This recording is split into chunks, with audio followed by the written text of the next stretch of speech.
Welcome back.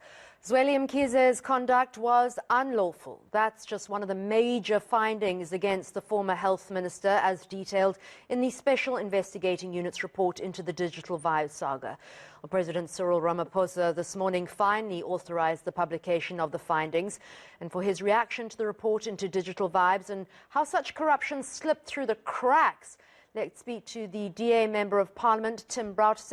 Tim, you used to sit on the Standing Committee on Public Accounts.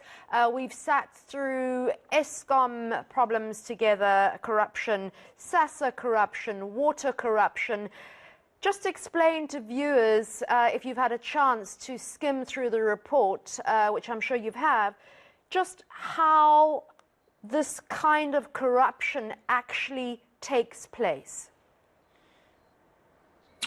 Well, thank you, Annika, and it's great to see you again, and greetings to all your viewers.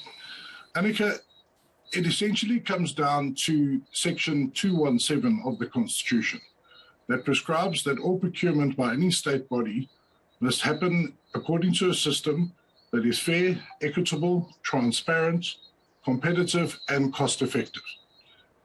That system is brought through by the PFMA and various Treasury regulations.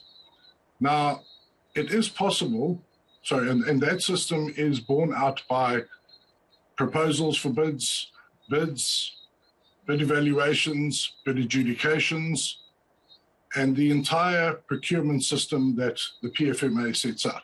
Now, the Treasury regulations do make provision for deviations to those regulations in very, very specific circumstances where there might be a same value issue, there might be a national security issue, there might be an emergency or time-bound issue. And then the accounting officer of any particular body is entitled to deviate from those regulations, provided they engage with Treasury and report such a deviation to them.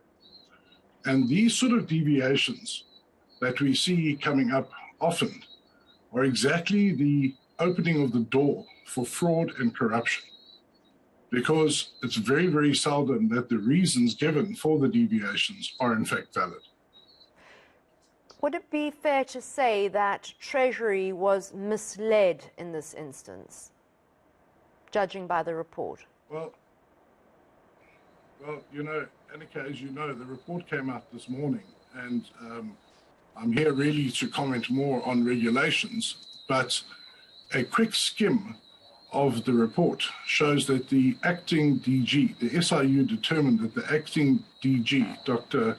Pillay, misled Treasury and misled them in terms of the ownership of Digital Vibes, the company, and the two persons who were using Digital Vibes to front in order to get the contracts that were on offer. And the essential problem there is that the two family members, a Ms. Matha and a Ms. Mita, were direct family members or direct associates of the minister, and the non-disclosure of their relationship with the minister was a clear contravention of various sections of the Prevention and Combating of Corrupt Activities Act, and therein lies the problem. And so the SIU have determined that Dr. Pillay is possibly guilty of fraud, and that also all the other persons involved in Digital Vibes, in that they were using Digital Vibes as a front and not being upfront about their relationship with the minister, could also possibly be guilty of fraud. All right, thank you so much for joining us, Tim. That was DA MP Tim Brautes, who knows a lot about how procurement works in government and the Public Finance Management Act.